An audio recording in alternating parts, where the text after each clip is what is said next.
Hello, good evening to all. कैसे हैं आप सभी लोग। आज काफ़ी दिनों बाद आप लोगों से मुलाकात हो रही है और आज काफ़ी दिनों बाद आपसे बात करने का मौका मिल पाया दोस्तों। आज 14 जनवरी है और आज मकर संक्रांति है। सबसे पहले तो मेरे सभी व्यूअर्स को मकर संक्रांति की बहुत बहुत शुभकामनाएं।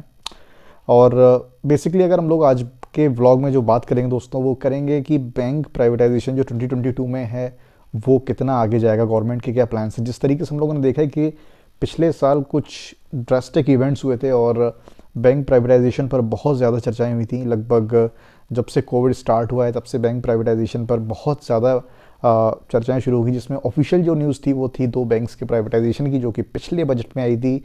अब जो कि बजट सेशन आने वाला है तो गवर्नमेंट के क्या प्लान्स हैं प्राइवेटाइजेशन को लेकर, बैंक के प्राइवेटाइजेशन को लेकर, वो सारा आज मैं आपसे इस वीडियो में डिस्कस करूंगा दोस्तों। तो बने रहिएगा इस वीडियो में तक मेरे साथ। नमस्कार, स्वागत है आप सभी का मेरे यूट्यूब चैनल पर। आप देख रहे हैं द बैंकर वाइन। उम्मीद करता हूं कि आप सभी लोग अच्छे होंगे।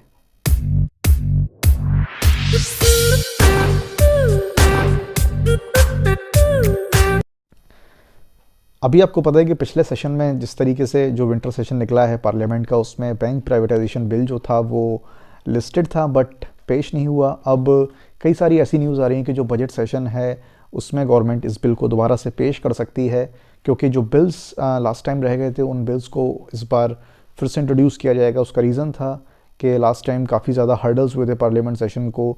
जो अपोजिशन के लोग थे उन्होंने पार्लियामेंट सेशन में बहुत ज़्यादा हर्डल्स क्रिएट किए थे, जिसकी वजह से जितने भी बिल्स लिस्टेड थे उन सभी को पेश नहीं किया जा सका, चाहे वो बैंक प्राइवेटाइजेशन बिल हो या फिर क्रिप्टो करेंसी बिल हो।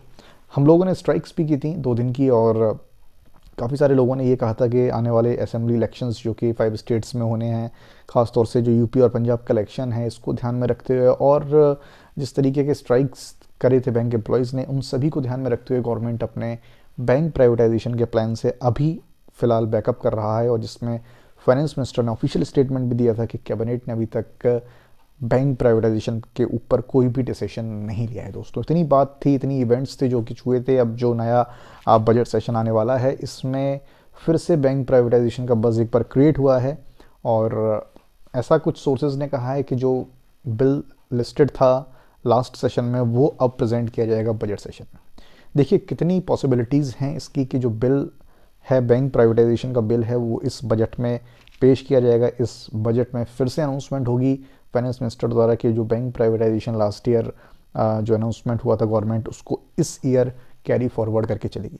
देखिए दो सबसे बड़े पहलू हैं। पहला है डिसइन्वेस्टमेंट टारगेट को अचीव करने का पहलू। आपको पता है कि जो फाइनेंशियल ईयर अभी चल रहा है, करंट फाइनेंशियल ईयर चल रहा है, इसमें 1.75 लाख करोड़ का एक डिसइन्वेस्टमेंट का टारगेट था फाइनेंस मिनिस्टर का। लेकिन उस डिसइन्वेस्टमेंट टारगेट को अभी तक पूरा नहीं किया जा सका है। लगभग 2400 करोड़ रुपए ही सिर्फ डिसइन्वेस्टमेंट के जरिए जुटाए गए। अब यहाँ पर बात आती है कि जो डिसइन्वेस्टमेंट टारगेट है गवर्नमेंट इस साल तो मुश्किल ही है उसको पूरा कर पाए, लेकिन क्या disinvestment target next financial year में बड़ा होगा? अभी अगर हम लोग बात करें तो लेटेस्ट जो सोर्सेज हैं लाइव मिंट के, उनके थ्रू ये बात पता पड़ी है कि जो नेक्स्ट फाइनेंशियल ईयर का डिसइन्वेस्टमेंट का टारगेट है वो बहुत ज़्यादा बड़ा हो सकता है इस फाइनेंशियल ईयर के डिसइन्वेस्टमेंट के टारगेट के अकॉर्डिंग।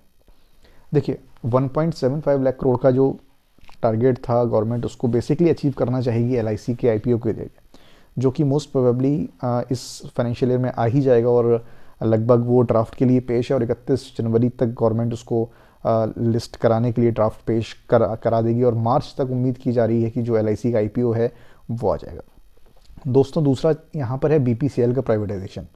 बीपीसीएल का जो प्राइवेटाइजेशन है वो है लगभग 90,000 करोड़ का। वेदांता जो है उसकी 90,000 करोड़ रुपए तक की बोली लगाने को तैयार है। अब ऐसे में बात आती है कि 90,000 करोड़ रुपए और एलआईसी की आईपीओ, तो गवर्नमेंट के लिए जो डिसइन्वेस्टमेंट टारगेट है उसको अचीव करना बहुत ही ज़्यादा आसान हो जाएगा इस फाइनेंशियल ईयर में अगर गवर्नमेंट कर पाती है। लेकिन बहुत ही मुश्किल है गवर्नमेंट की बीपीसीएल का जो प्राइवेटाइजेशन है वो इस फाइनेंशियल ईयर में कर पाए।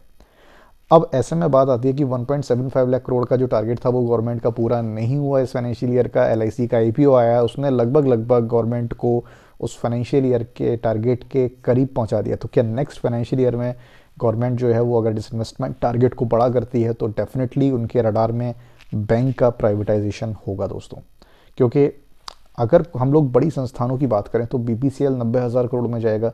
उसके अलावा और ऐसे कौन से पब्लिक सेक्टर यूनिट्स हैं जिनको गवर्नमेंट एक अच्छे खासे बजट में, एक अच्छे खासे प्राइस में सेल ऑफ कर सकती है, जिससे गवर्नमेंट का जो डिसइन्वेस्टमेंट का टारगेट है वो पूरा हो जाए। देखिए, एक बात तो क्लियर है कि जो गवर्नमेंट डिसइन्वेस्टमेंट कर रही है वो इसलिए नहीं कर रही है कि पब्लिक सेक्टर बैंक्स लॉस में हैं। जितने भी लोग इस चीज़ को लेकर प्राइवेटाइजेशन का सपोर्ट करते हैं कि पब्लिक सेक्टर बैंक्स घाटे में चल रहे हैं, गवर्नमेंट अपने सर पे बर्डन लेकर चल रहा है, ये बिल्कुल गलत है। ऐसा कुछ भी नहीं है। गवर्नमेंट ने खुद इस चीज़ को एक्सेप्ट किया है कि जो पिछले 5 साल में पब्लिक सेक्टर बैंक्स का जो प्रॉफिट रहा है वो पिछले कई सालों में आज तक देखने को नहीं मिला है। इवन फॉरेन एजेंसीज तक इंडिया के पब्लिक सेक्टर बैंक्स को लेकर बहुत ज़्यादा एक्साइटेड है, और उनका खुद कहना है कि जिस तरीके से एनपी डिक्लाइंस हुए हैं और उनके जो प्रॉफिट्स हैं वो क्वार्टर बाई क्वार्टर इंक्रीज़ हुए हैं, ऐसे में इन पब्लिक सेक्टर बैंक्स की जो वैल्यू है वो बहुत ज़्यादा बड़ी है, और इसका देश की इकनॉमी के लिए एक बहुत ही महत्वपूर्ण पॉइंट है।